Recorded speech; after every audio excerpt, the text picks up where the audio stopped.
대해서 우리가 야 이거 사라진 것 아니냐라는 생각했지만 그렇지 않은가 봅니다. 그래서 오늘 질병관리본부에 직접 나왔습니다. 질병관리본부 오늘 고재영 전문사무관과 함께 얘기를 나눠볼까 합니다. 안녕하십니까? 안녕하세요. 네. 홍역이 도대체 뭡니까?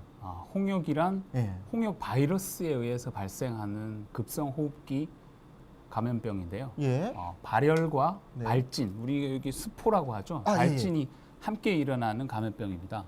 근데 홍역이 기침이나 환자의 기침이나 재채기를 통해서 전파가 되기 때문에 전파력이 뛰어나서 네. 면역력이 없는 사람의 경우는 네. 90%가 감염이 되는 그렇습니까? 그런 감염병입니다.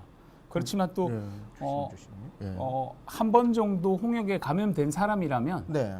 평생 동안 면역력을 또 가지고 있어서 예. 다시 걸리지 않는 감염병이기도 합니다. 그러면 걸리지 않고 예방 접종을 했던 분들도 몸에 항체가 있다고 볼 수 있는 그런 건가요? 그렇죠. 예방 접종 효과가 강력한데요. 예. 한 번 접종했을 경우에 93% 정도의 면역력을 가지고 있는 그렇군요. 예, 그렇습니다. 사실상 사라진 줄 알았던 홍역입니다. 네. 그런데 네. 왜 하필이면 이 시기에 예. 이 시점에 왜 이게 예. 갑자기 발생했냐 이거거든요. 예. 왜 그런 걸까요?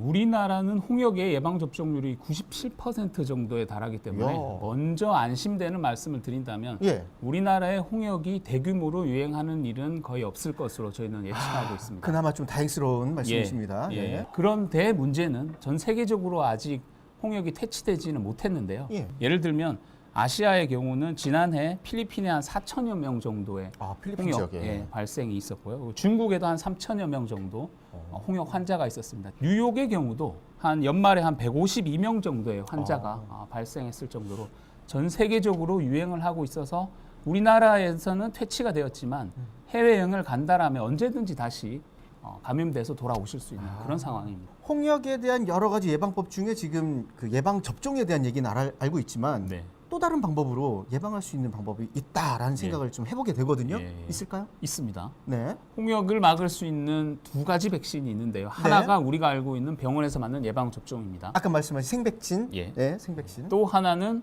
일상생활에서 우리가 감염병을 막을 수 있는 방법 하나가 첫 번째가 감염 환자의 경우 또는 의심이 되는 사람의 경우는 네. 호흡기를 막는 기침을 할 때 옷소매로 막거나 아니면 마스크를 착용하는 것이 첫 번째 감염 확산을 막는 방법이 될 수 있겠습니다. 네, 제가 이런 걸 잘하거든요. 손으로 기침하시면 안 돼요. 네. 애치 기침하고 나서 이렇게 우리가 손으로 다 퍼뜨릴 수 있기 때문에 예. 꼭 휴지가 있으면 휴지로 막을 수 있겠지만 그게 아니다라면 옷 소매로 막거나 네. 옷 깃으로 완벽하게 막는 것이 필요하고요. 네. 그리고 사람들이 많은 장소에서 손 접촉을 최소화하고 만일 바로 이겁니다. 준비가 돼 있습니다. 네. 야외에 다녀왔거나 아니면 공공시설 다녀왔거나 식사를 하기 전후라든지 이런 경우에는 비누로 흐르는 물에 손을 30초 정도 씻는다라면 우리가 손에 묻은 대부분의 감염병이 손을 통해서 호흡기나 네. 이렇게 눈이나 코로 예. 들어가는 경우가 있기 때문에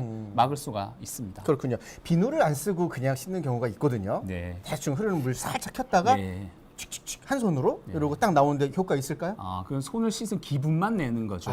들으셨죠? 예. 예. 저 이거 하는 분 알아요. 조심하세요. 네. 예. 좋습니다. 예. 그러니까 항상 흐르는 물에 비누를 이용해서 꼼꼼히 씻는다. 손 씻는 방법이 또 있어요. 올바르게 씻는 방법. 한번 지원 좀 해주실까요? 가장 이 순서를 지키면서 하는 것도 중요하겠지만 네. 비누를 충분히 발라서 거품을 내서 흐르는 물에 오랫동안 씻는 것인데요. 네. 이제 그게 우리가 통상 손바닥만 씻는데 네. 이렇게 손깍지를 끼고 자, 지금 1단계입니다. 1단계. 깍지를 끼고 거품을 막 그리고 내고 손등과 네. 손등 교차해서 손가락 사이사이 두 손을 지금도 모아서 사이사이 다 깨끗해야 됩니다. 제가 혹시 모르니까 깨끗해야 됩니다. 여기. 네. 그리고 이렇게 엄지손가락 손가락을 자체를 돌려가면서 지금 씻고 있습니다. 그리고 마지막에 이제 손톱 밑도 이렇게 씻어준다라면 어. 우리가 일상생활에서 감염병을 손쉽게 막을 수 있는 방법이 되겠습니다. 그 혹시 내가 맞았는지 안 맞았는지 확인도 할 수 있지 않습니까? 확인하는 방법이 있습니다. 어떻게 해야 됩니까? 질병관리본부에서 운영하고 있는 예방접종 도우미라는 예. 사이트에 들어가면 우리 아이가 언제 예방접종을 받았는지 그 기록들을 다 확인하실 수 있으니까요. 보호자분들은 한번 사이트에 가서 네. 우리 아이가 예방접종을 했는지 확인해보고 네. 만일 아직 받지 않았다라면 가까운 병의원에 가시면 무료로 정부에서 지원을 하고 있습니다. 아, 그렇군요. 예, 무료 접종 받으시면 되겠습니다. 이게 시기적으로 과거에 맞으신 분들은 내가 맞았는지 안 맞았는지 기억 못 하시기도 할 것 같거든요. 네. 그런 분들도 다 검색이 되나요? 모든 어린이들이 다 검색되는 것은 아니고요. 성인들의 경우에는 예. 전산화가 되지 않았기 때문에 네네. 만일 본인이 기억으로 예방접종을 받은 기억이 잘 모르겠다. 예.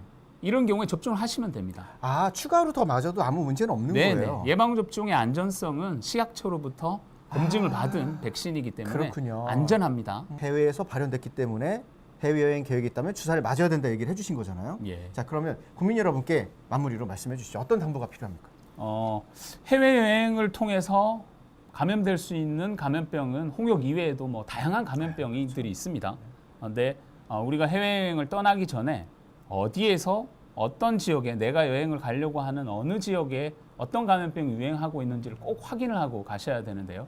질병관리본부 홈페이지에서 확인을 하실 수가 있습니다. 예. 그러고 난 이후에는 예방약이나 예방접종을 받고 현지에 가는 것이고요. 네. 현지에서는 뭐 병원이라든지 감염병에 전염이 될 수 있는 곳을 피해서 다녀야 되겠죠. 그리고 그렇습니다.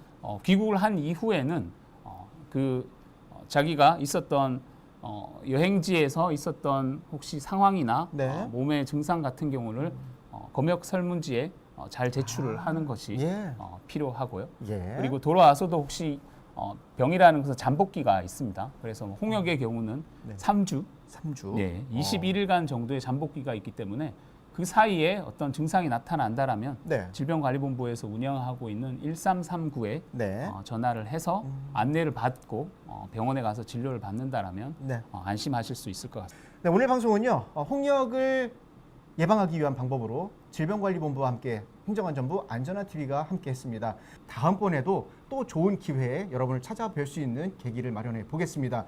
무엇보다도 이런 노력을 통해서 지금 확산되고 있는 홍역이 빨리 종식되길 기대해 보겠습니다. 시청해 주신 여러분 고맙습니다.